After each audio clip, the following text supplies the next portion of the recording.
एक बहुत ही अलग और बहुत ही खास चीज़ आपके लिए लेकर आया हूँ। बहुत इंपॉर्टेंट सेगमेंट है और डेफिनेटली आज की क्लास के बाद आपको टाइम मैनेजमेंट न कर पाने के तरीके आज आपको पता चल जाएंगे।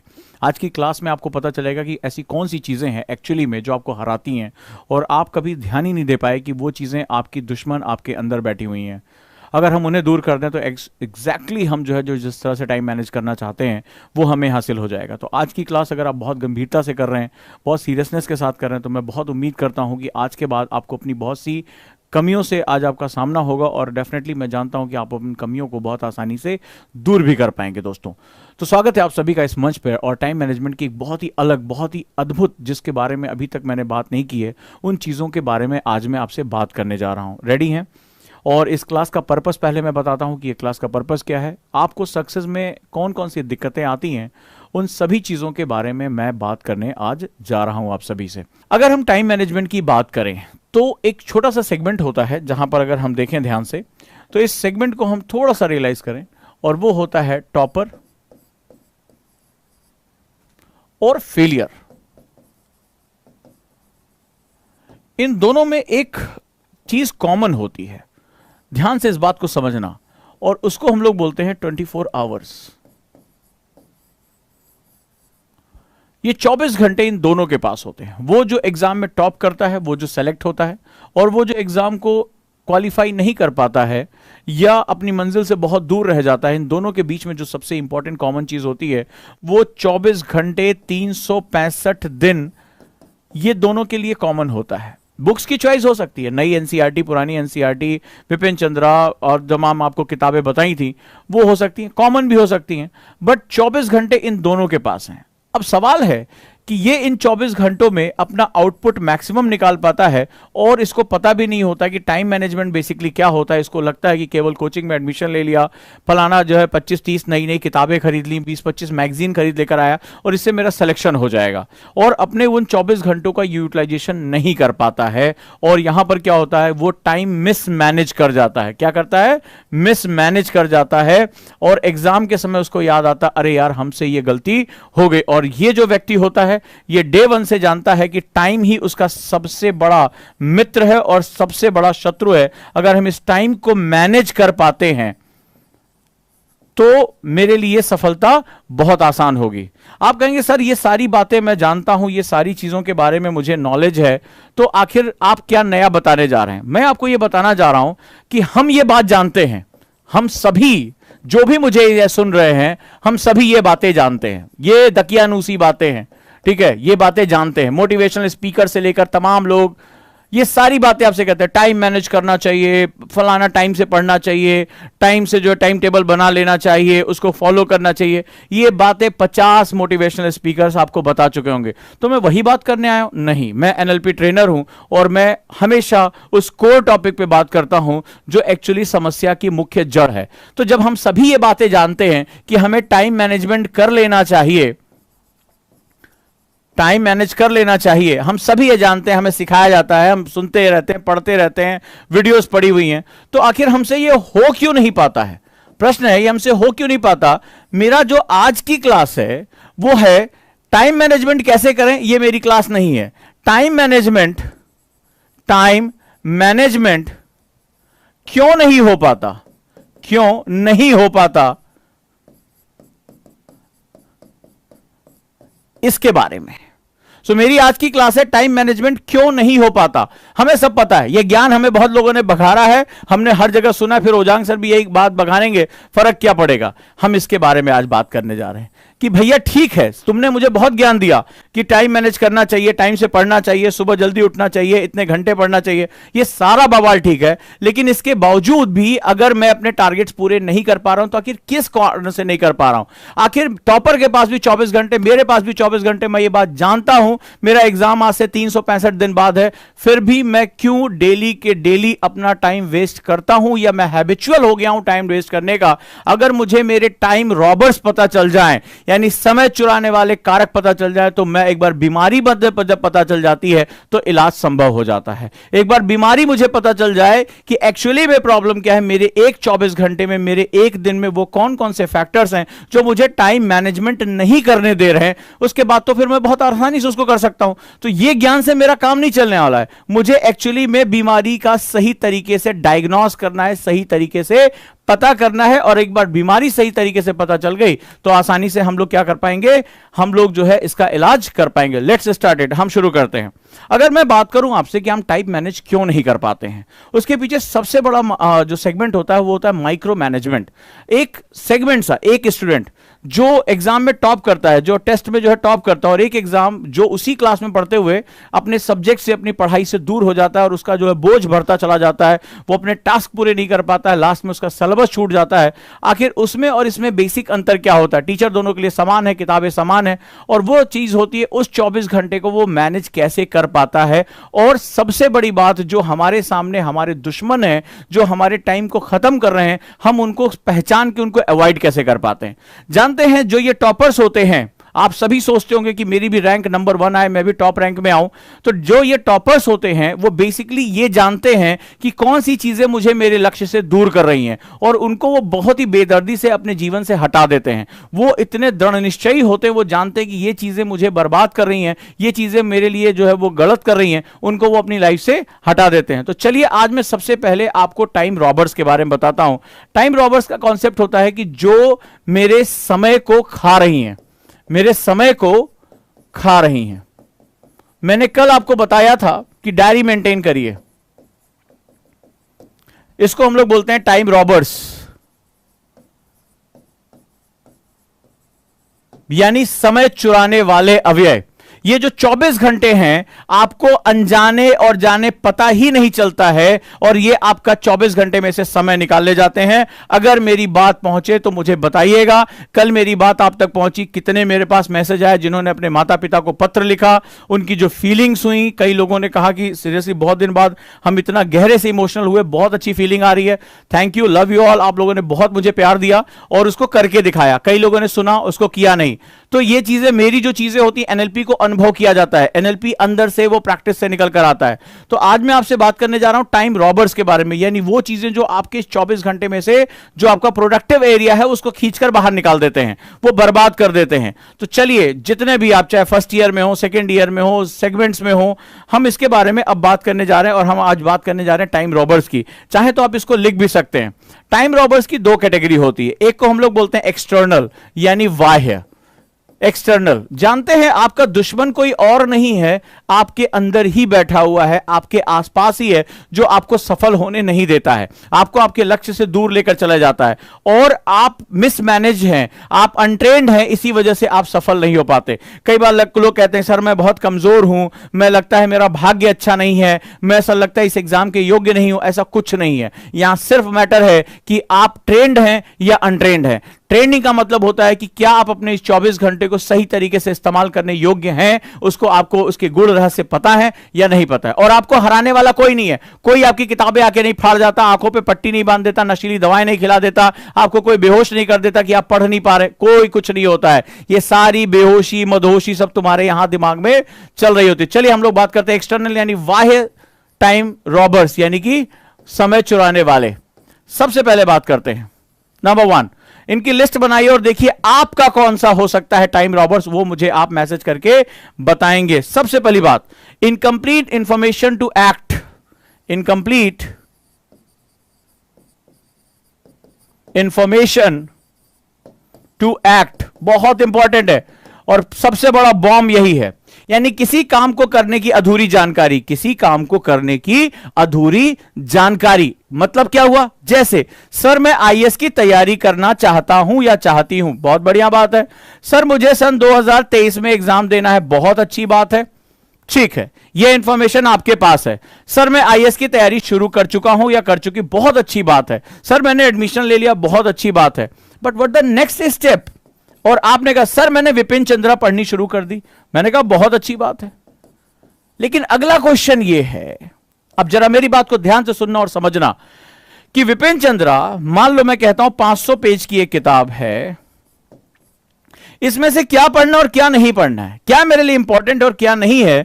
और आपने बिना प्रॉपर इंफॉर्मेशन की इस एग्जाम प्रिपरेशन के आपने सीधे उठाई किताब और उसको यूनिवर्सिटी के बुक की तरह पढ़ना शुरू कर दिया। आपने बिना इस पे ये जाने कि कौन सा तथ्य आपको अधिक फोकस करना है, कौन सा कम फोकस करना है, आपने इसमें अपनी पूरी एनर्जी, पूरी ताकत यहां पर झोंक दी। नतीजा क्या हुआ, धीरे धीरे ये किताब आपका एक बहुत कीमती समय निचोड़ना शुरू कर देती है। या हो सकता है आप इतिहास में 3-4 किताबें लेकर चले आए हो हिस्ट्री पे, एक ही टॉपिक पे, और वहां पर आप सबको थोड़ा थोड़ा थोड़ा थोड़ा एक बार पढ़ रहे हो। ये भी क्या कर रहा है, आपको एक्चुअली में नहीं पता है कि मुझे तैयारी करने के सही डायरेक्शन कैसे लेनी है। Incomplete information to act in any sense, चाहे आप सॉफ्टवेयर इंजीनियर हो, चाहे आप जो है किसी प्रैक्टिस में हो, चाहे आप यूपीएससी की प्रिपरेशन कर रहे हो, सबसे बड़ा टाइम रॉबर जो मैंने देखा है वो यही होता है, हमें काम करने का सही तरीका नहीं पता होता है। तो नतीजा ये होता है कि एक एक किताब, एक एक सब्जेक्ट हमारा इतना टाइम खा जाता है। तैयारी के 365 दिन में, यानी अगर मैं उसको 12 महीने में बांट लूं,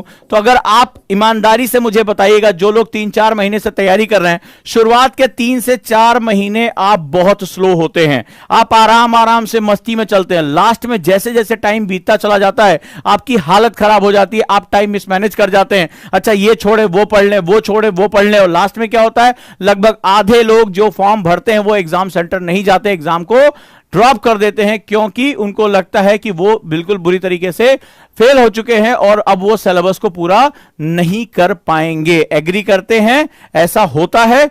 तो सबसे पहला सेगमेंट होता है इनकंप्लीट इंफॉर्मेशन टू एक्ट, यानी किसी काम करने की सही जानकारी ना होना या अधूरी जानकारी होना। जब मैंने बार बार यहां पर कहा, ठीक है आप आईएएस बनना चाहते हैं, अच्छी बात है, क्या आपने सिलेबस पढ़ लिया, क्या आपने सिलेबस एनालिसिस कर लिया, क्या आपने प्रीवियस ईयर पेपर पढ़ लिया, क्या आपने इस बारे में काम कर लिया कि मेरा मोटिवेशन फैक्टर क्या है, यानी मैं आईएएस या आईपीएस क्यों बनना चाहता हूं और मेरे लिए क्या इंपॉर्टेंट फैक्टर्स इंपॉर्टेंट हो जाते हैं। क्या आपने अपने कारकों पर गंभीरता से सोचा कि कल को जब थकान होगी, मेरे पास जो है वो मुझे ऊब होगी, मैं हार मानने लगूंगा, तब कौन सा मोटिवेशन फैक्टर मुझे खींचकर आगे लेकर जाएगा। आपने इन सब चीजों पे काम नहीं किया, आप सीधे गए और इंटरनेट पे देखा, बुक खरीद के लेकर आए। बच्चे मुझे फोटो भेजते हैं, सर ये वाली किताब पढ़ लें क्या, ठीक है, और वहां से जब है उनका बेसिक, मैं उनसे पूछता हूं इसके पहले के स्टेप पूरे हो गए हैं क्या, बोला नहीं नहीं सर किताब शुरू करते हैं फिर धीरे धीरे सीख जाएंगे। मुझे समझ में आ जाता है कि ये फिर सीखते सीखते बहुत समय लेने जा रहा है। तो पहली चीज, किसी भी काम को करने से पहले उसकी पूरी पर्याप्त जानकारी लेना बहुत जरूरी है। आगे आ जाते हैं, नेक्स्ट वन है telephone and social media. Telephone and social media, एक आंकड़ों के हिसाब से आज की डेट में एक यूथ बहुत बड़ा टाइम स्पेंड करता है इस सोशल मीडिया पे। एवरेज एक यूथ मिनिमम जो है वो 35 मिनट्स, एवरेज की बात कर रहा हूं world wide level, 35 minutes spend करता है। अगर 35 मिनट्स में आप अंदाजा लगाइए, केवल वो सोशल मीडिया पे अपना स्पेंड करता है। एवरेज लोग इससे ज्यादा भी करते हैं, कुछ लोग इससे थोड़ा बहुत कम कर सकते हैं। 35 मिनट्स वो सिर्फ सर्फिंग में खर्च कर रहा है आज की डेट में। ये बहुत ह्यूज अमाउंट है। और अंदाजा लगाइए, अगर आप 35 मिनट आप बुक को पढ़ने में लगाते हैं, आप बुक को पढ़ने में लगाते हैं, तो आप हर 2 हफ्ते में, 2 वीक में एक बुक खत्म कर सकते हैं। इक्वल टू इतना है, राइट। ये जो आप सर्फिंग में लगा रहे हैं, जैसे आप जो है वो फोटोज देख रही है, जो आप यहां लगा रहे हैं, इसकी कीमत है कि आप हर 2 हफ्ते में एक किताब खत्म कर सकते हैं। इतना टाइम स्पेंड करने के बाद आप अंदाजा लगाइए कि आफ्टर 1 ईयर आपकी क्या स्थिति होगी। आप अपने कॉम्पिटिटर से कितना पीछे होंगे।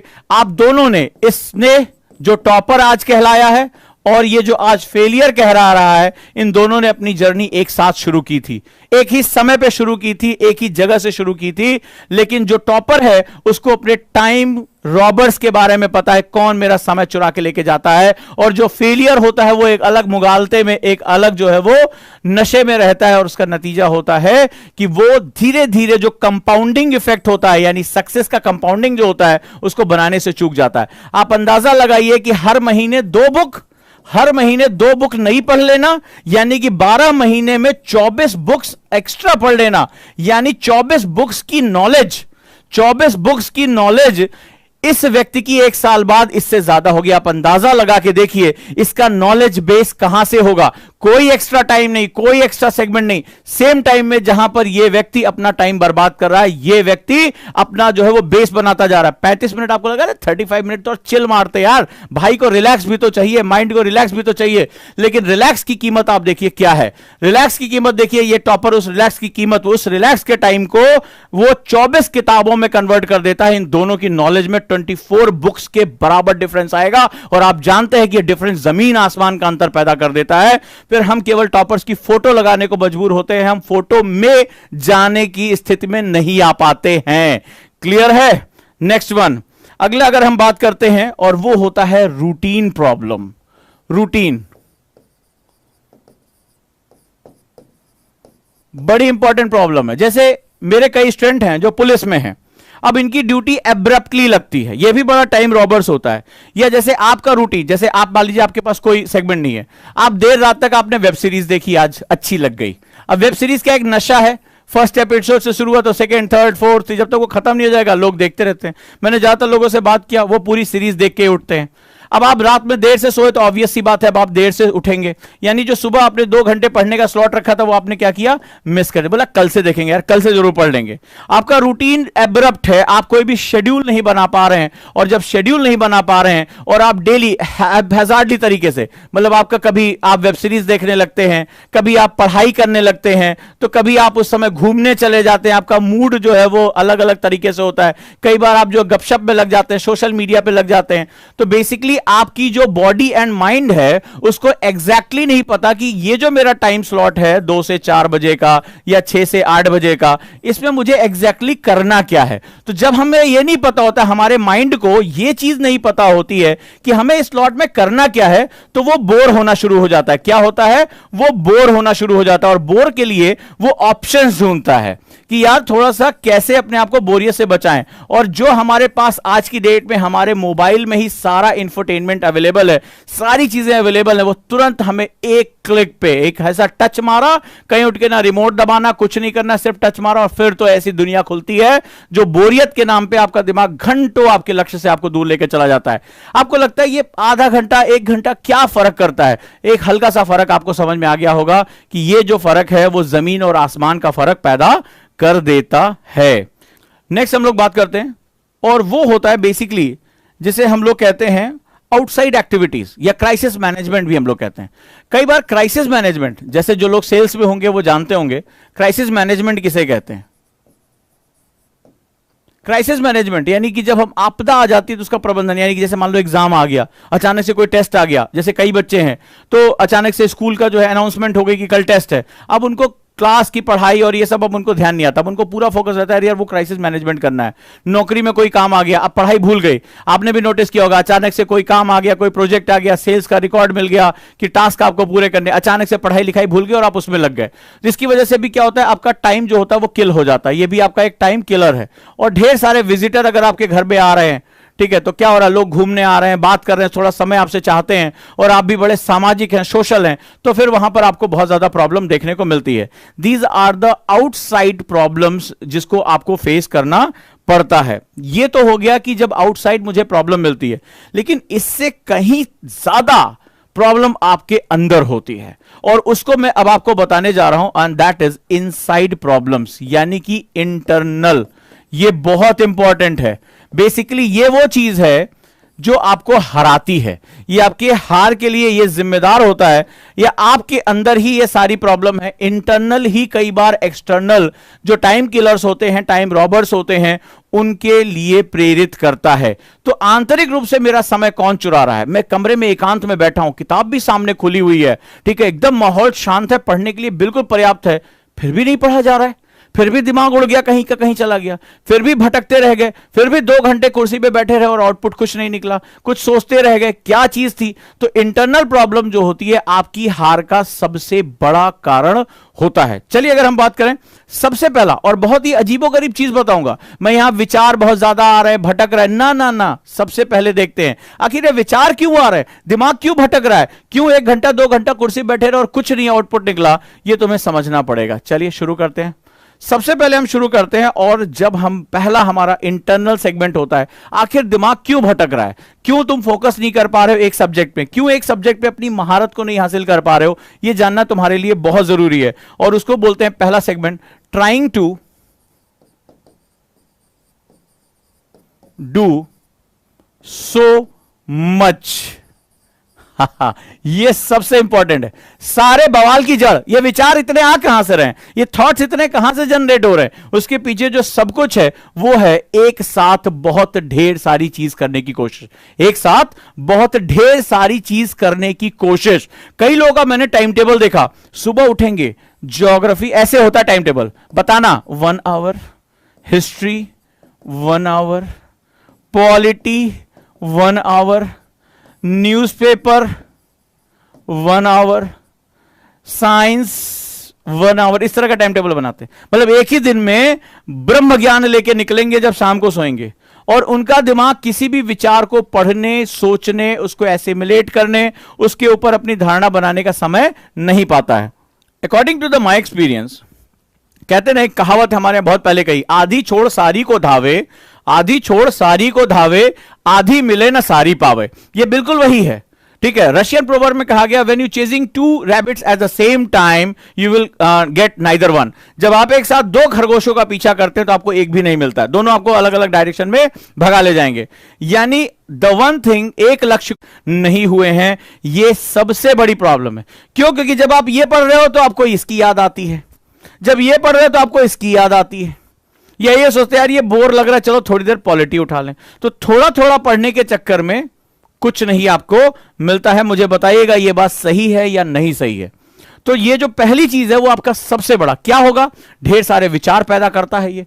फिर जो चीज पूरी नहीं हुई 1 घंटे में, आपने कहा 20 पेज पढ़ूंगा 1 घंटे में, नहीं पढ़ पाए, टॉपिक गहरा था, कठिन था, फिर वो दिमाग में घूमता रहता है, यार मैं अपने टारगेट्स पूरे नहीं कर पाया, मैं इसका मतलब जो है अच्छी तरह से नहीं पढ़ पा रहा हूं। तमाम तरह की चीजें आपको यहां पर देखने को मिलती हैं। क्लियर है? So next thing is this कि don't try to do lot of things at a same time. ढेर सारी चीजें एक साथ करने की कोशिश मत करिए, सबसे बड़ा टाइम किलर है। बताइए, एग्री करते हैं आप इस बात को? एग्री करते हैं? क्या मैंने आपकी नब्ज को पकड़ लिया? क्या इस तरह के टाइम टेबल आपने, मेरे पास 50 टाइम टेबल मैंने स्टूडेंट के देखे हैं, मैं तो आपकी ही चीजों पे आपका सेमिनार कर देता हूं। मानते हैं इस बात को? So this is one of the biggest problem. ये क्या होगा, आपके दिमाग को जंबल कराता है, भागता रहता है, आपकी एनर्जी जो फोकस होनी चाहिए वो जंबल करती रहती है। आपको सबसे पहला काम करना है, बहुत अधिक करने की कोशिश नहीं करनी है, 1 स्टेप एट अ टाइम। जो लोग एक साथ कई जो है वो सीढ़ियां चढ़ने की कोशिश करते हैं ना, वो जल्दी गिरते हैं और उनको लंबी चोट लगती है। जो स्टेप बाय स्टेप आगे चढ़ते हैं, आपको कितनी भी ऊंचाई पर जाना है, याद रखिएगा सीढ़ियां स्टेप बाय स्टेप ही चढ़नी होती हैं। आप धीरे धीरे चढ़ते चले जाएंगे, डेफिनेटली आपको सफलता आपको मिलेगी, आप जिस मंजिल पर पहुंचना चाहते हैं वहां पहुंचेंगे। लेकिन जो लोग हड़बड़ी में चढ़ते हैं, बहुत संभावना है कि उनका पैर फिसल जाए और उनको चोट लग जाती है। Next, procrastination. मैंने आपको हमेशा बताया टाइम किलर टाल मटोल है, इस पर तो मैं पूरी एक क्लास ले चुका हूं। टाल मटोल करने की आदत, प्रोक्रेस्टिनेशन जिसे हम लोग कहते हैं, थोड़ा थोड़ा डिले। जैसे मान लो 10 बजे पढ़ने का टाइम था, मान लो 10 बजे सुबह पढ़ने का टाइम था, अच्छा चल यार चाय पी लेते हैं, थोड़ी देर देख लेते हैं, 10-15 हो गया। अरे बैठ गया भाई, 15 मिनट में क्या हो जाएगा। लेकिन तुम्हें अभी कैलकुलेट करके देखना, एक दिन में तुम्हारे पास पढ़ने के 4 स्लॉट हैं, ठीक है, 4 स्लॉट हैं, और आपने हर बार 15-15 मिनट लेट किया, यानी आपका 1 घंटा आपने क्या किया, प्रोक्रेस्टिनेशन में बर्बाद कर दिया। यानी 365 दिन में अगर मान लीजिए 340 दिन भी आप स्टडी करते हैं तो 340 घंटे आप अंदाजा लगा रहे हैं कि कितना घंटे आपने प्रोक्रेस्टिनेशन में बर्बाद किया। ये 15 मिनट आपको दिखने में बहुत छोटा लग रहा है, अरे बोले 15 मिनट डिले कर दिया, कौन सा डिले कर दिया। लेकिन जब आप 1 साल में अनुमान लगाइए 340 घंटे, और अगर आप 2 साल तैयारी कर रहे हैं तो आप अंदाजा लगाइए आप अपने कॉम्पिटिटर से, टॉपर से कितना पीछे चले गए। ख्वाब तो आपने टॉपर्स का देखा था, आपने लिखा था फलनवे कुमार आईएएस सन 2024 बैच, दुनिया भर का आपने लिख रखा था, लेकिन आपने सोचा कि आप आईएएस बनोगे कैसे ये टॉपर, क्योंकि आप तो अपने उसी समय में से इतने घंटे आप गंवा चुके हो। वो 340 घंटे आपसे आगे चल रहा है, प्लस चल रहा है। हो सकता है इसमें उसने जो है 10 किताबें एक्स्ट्रा पढ़ रखी हो सकता है उसने कम से कम 400 आंसर राइटिंग ज्यादा कर रखी हो आपसे, ठीक है, हो सकता है उसने जो है इससे ज्यादा प्रैक्टिस कर रखा हो, आपसे मार्क्स ज्यादा ले जाएगा, क्योंकि उसके पास सबसे बड़ी चीज है जो आप खरीद नहीं सकते बाजार से। किताबें आप 50 खरीद लीजिए, नोट्स खरीद लीजिए, कोचिंग में एडमिशन ले लीजिए, एक चीज आप कभी नहीं खरीद सकते, और वो है बीता हुआ समय। दुनिया का कोई भी व्यक्ति बीता हुआ समय नहीं खरीद सकता। एक बार ये हाथ से गया तो गया। सो ये बहुत छोटी छोटी चीजें बता रहा हूं, माइक्रो मैनेजमेंट कर रहा हूं। और आप मुझे बताइए, हम 15 मिनट, अरे 15 मिनट में क्या जा रहा है यार, 15 मिनट क्या होता है, कितनी बार आपके मुंह से निकला होगा। लेकिन ये 15 मिनट जब कंपाउंडिंग होती है तो जमीन और आसमान का अंतर करता है। 340 मिनट, समझ रहे हो, पूरा का पूरा प्री का कोर्स आप रिवाइज कर सकते हैं 340 घंटे में।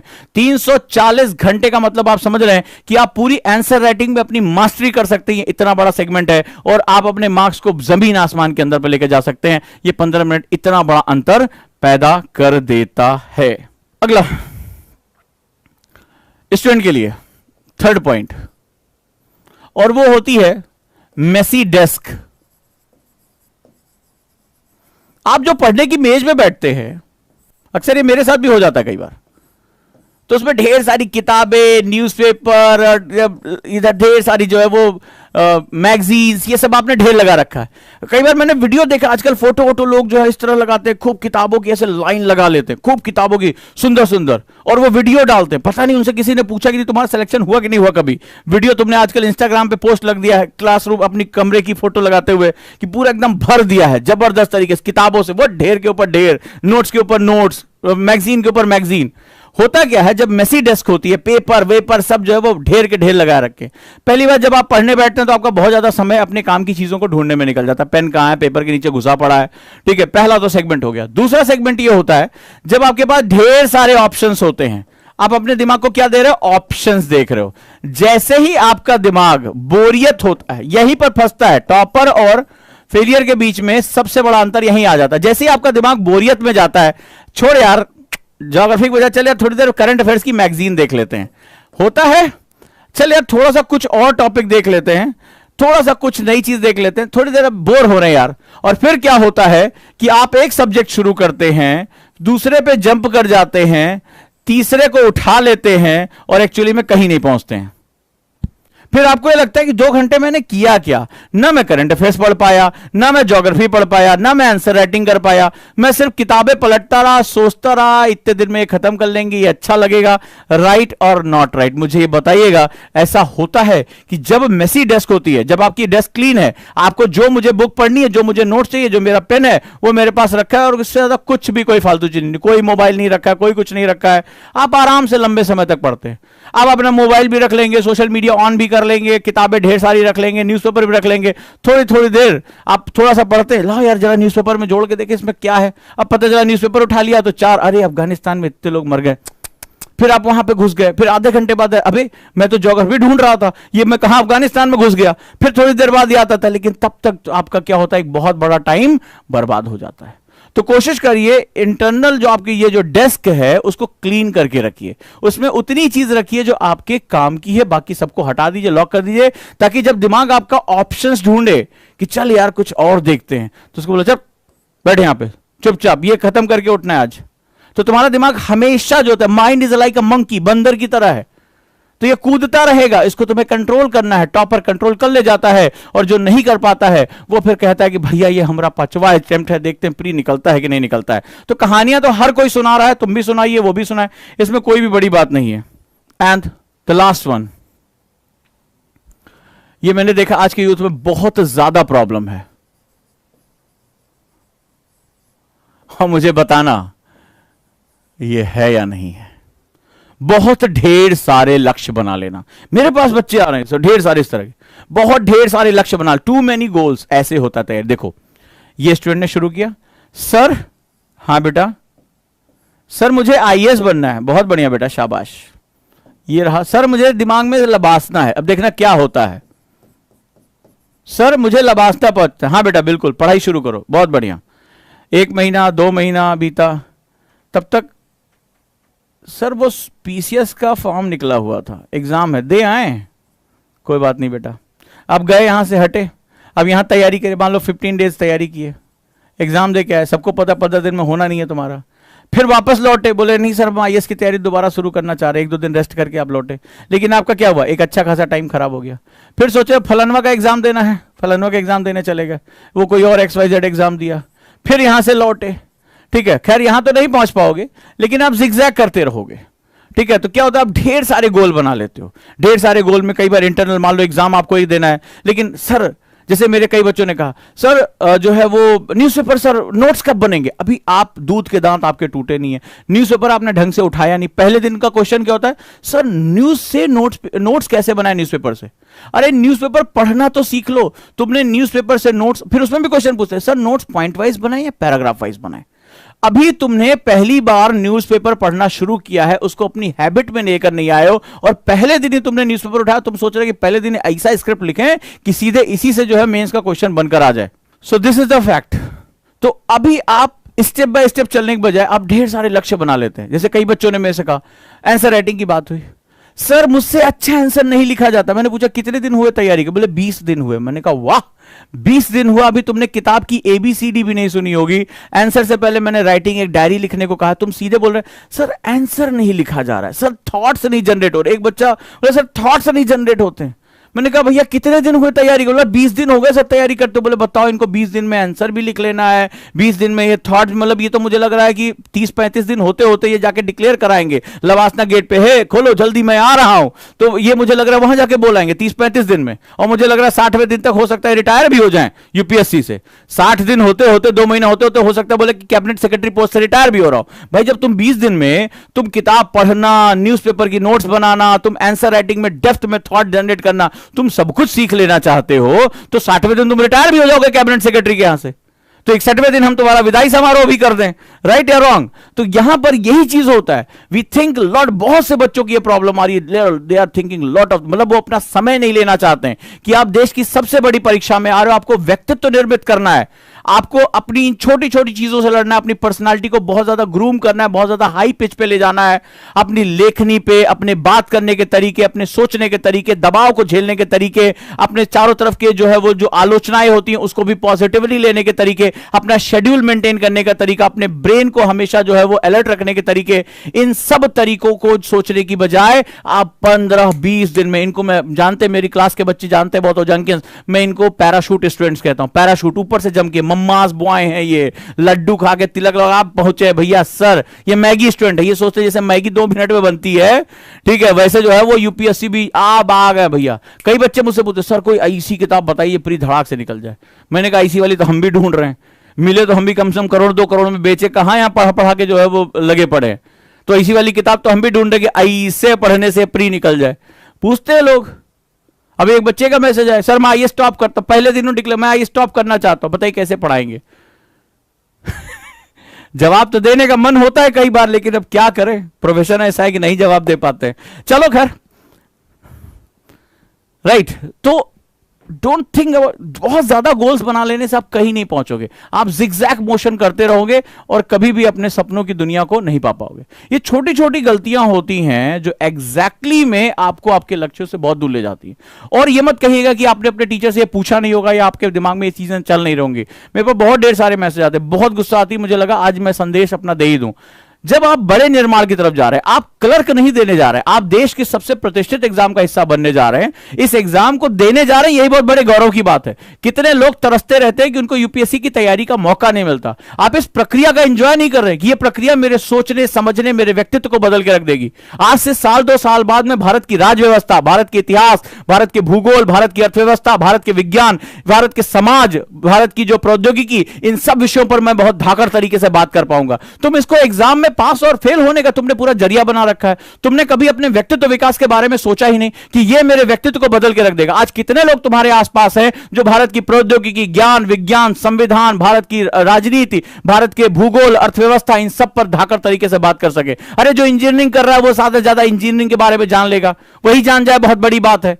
तो उसको भारत के बारे में कहां पता है। लेकिन आज जब आप इस प्रक्रिया में उतरते हैं तो आप हर चीज के विषय में नॉलेजेबल हो जाते हैं, आपको हर विषय पर बात करने के लिए जो तरीका महसूस हो जाता है। आप इस प्रक्रिया को एंजॉय करने की बजाय अचानक से सर मेरा होगा, मेरा नहीं होगा, सर हम 1 साल में आईएएस बन जाना चाहते हैं, हम सर 6 महीने में बन जाना चाहते हैं। बोले हम सर जिस दिन हम उतरे उसी दिन हम आईएएस हमें बना ही दो, छोड़ो कहा तैयारी वारी हमसे, कहा एग्जाम लोगे जबरदस्ती, हम इतना टैलेंटेड भरे ऊपर से नीचे तक टैलेंट से, तो उसका कुछ भी नहीं हो सकता। प्रक्रिया का एंजॉयमेंट करो कि यूपीएससी की प्रिपरेशन, पहले तो अपने आप को भाग्यशाली करो, ग्रेटिट्यूड करो, धन्यवाद करो अपने ईश्वर और खुदा का कि तुम उन लोगों में से हो जिन्हें ये इस लड़ाई को लड़ने का मौका मिला, अपने व्यक्तित्व को जो है वो निखारने का मौका मिला है। आपकी राइटिंग बदल जाती है, आपके नोट्स बनाने का तरीका बदल जाता है, सोचने का तरीका बदल जाता है, शब्दों के साथ, व्यवहार के साथ, ज्ञान के साथ। आप गूढ़ता में कि भारत सरकार ये पॉलिसी लेकर आ रही है, ये सही या गलत है, इस पर आप तर्क कर सकते हैं, आप अपने लॉजिक रख सकते हैं। कितने लोगों को यह लॉजिक पता होता है? ये चाय की दुकान पर भसड़बाजी नहीं है, यहां पर आप तर्क देते हैं, आप जीडीपी के आंकड़े देते हैं, आप उसके पक्ष और विपक्ष के बारे में बात करते हैं, अंतरराष्ट्रीय राजनीति के बारे में बात करते हैं। ये मौके को छोड़िए मत, इस मौके को पकड़ के रखिए, ये मौका आपके लिए बहुत इंपॉर्टेंट है। और जब आप इस मौके का एंजॉय करने लगेंगे, जब आप इस प्रक्रिया से मोहब्बत करने लगेंगे, प्यार में पड़ जाएंगे इस यूपीएससी के प्रोसेस के साथ, लबासना कहेगा ऐसे मोहब्बत वाले दीवानों को तो मुझे बहुत उम्मीद है। वो ऐसे मजनुओं को खोज रहे हैं, ऐसे दीवानों को खोज रहे हैं जिनको मोहब्बत है यूपीएससी से। तो आप यूपीएससी से मोहब्बत करने की बजाय आप दुनिया भर से मोहब्बत करते घूमते हैं। इसके साथ मोहब्बत कर लीजिए, ये तुम्हारी मोहब्बत की आरामगाह लबासना ही होगी, ये बात याद रखिएगा। सो ये बहुत, आप मानते हैं कि ये एक बहुत बड़ा टाइम किलर रहा है? बहुत से बच्चे मेरे साथ कहते हैं, ठीक है, तो हम भी यही सोचते हैं कि 60वें दिन ये कैबिनेट सेक्रेटरी ना बन जाए, हमें तो यही टेंशन लगी रहती है इनकी प्रगति देखकर। सो टाइम मैनेजमेंट की मेरी ये क्लास जो है वो बेसिकली ये बताती है कि कौन सी चीज आपको टाइम मैनेजमेंट नहीं करने दे रही है। टाइम मैनेजमेंट कैसे करना है इसके बारे में मैं भी कई वीडियो बना चुका हूं और हजारों मोटिवेटर्स यहां बात कर रहे हैं। लेकिन मोटिवेशन से जिंदगी नहीं चलती है, आपको उसके क्रक्स की तरफ जाना पड़ता है, मैकेनिज्म की तरफ जाना पड़ता है। आपको सोचना पड़ता है कौन सी चीज सब कुछ जानने के बाद मेरे 24 घंटे में मेरा टाइम चुरा रही। आज आपके सामने है, इस पर विचार करिए, अपनी डायरी में लिखिए कि मेरे लिए सबसे बड़ा टाइम रॉबर कौन सा है, सबसे बड़ा फैक्टर कौन सा है, क्या किस कैटेगरी में मैं आता हूं और कौन सा ऐसा फैक्ट है जो मुझे सबसे ज्यादा परेशान कर रहा है। अब आपकी जिम्मेदारी उसको एलिमिनेट करिए। आपकी जिम्मेदारी है कि इस प्रक्रिया में रश आवर में मत जाइए। कॉन्सेप्टर बैच, इसीलिए मैं अपने बच्चों से कहता हूं कि कभी भी कॉन्सेप्टर बैच में आप रश आवर में मत जाइए। आप वहां पर प्रक्रिया, जो फर्स्ट ईयर होता है, अपनी पर्सनालिटी को निखारने के लिए काम करिए, स्किल्स पर काम करिए, मोहब्बत करिए यूपीएससी के प्रोसेस से, अपने सब्जेक्ट से साथ प्यार करिए। और जब आप किसी के साथ मोहब्बत में हो जाते हैं ना, तो समय का पता नहीं चलता, एनर्जी इनफाइनाइट हो जाती है, फिर दिन और रात हमेशा तुम्हें वही चीज दिखाई पड़ती है। और जिस दिन यूपीएससी तुम्हारी मोहब्बत बन गई ना, उस दिन तुम खुद कहोगे कि बस जिस दिन मुझे एग्जाम देना है, मुझे किसी से पूछना नहीं है, मुझे पता है कि लबासना मुझे बुला रहा है। तो जब तुम्हारी प्यार बहुत शिद्दत से होता है, तुम्हें पता है कि तुम्हारी मोहब्बत तुम्हें बुला रही है, तो फिर अपनाम से तुम वहां पहुंच जाओगे। तो हम कॉन्सेप्टर को इसीलिए 2 पार्ट में तोड़ देते हैं। फर्स्ट ईयर में हम सिर्फ ये कोशिश करते हैं कि आप सिलेबस से दूर रहकर हर सब्जेक्ट की डेप्थ में जाने की कोशिश करो, उसके क्रक्स को समझने की कोशिश करो, उसकी मोहब्बत को समझने की कोशिश करो। एक बार ये सब्जेक्ट तुम्हारी पर्सनैलिटी का हिस्सा बन गया, तो फिर इसके बाद जो बिल्डिंग बननी है वो तो बेतहाशा दुनिया देखेगी इस सेगमेंट को लेकर।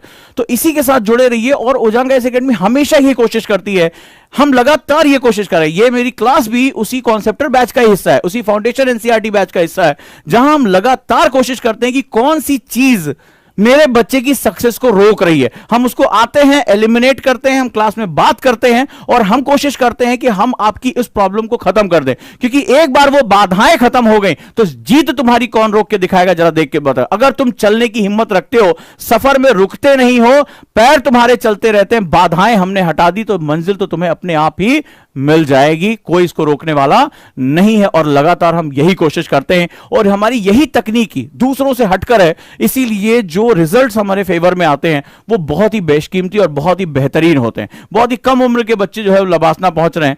तो इसी तरह की परंपराओं को हम लेकर आगे बढ़ रहे हैं।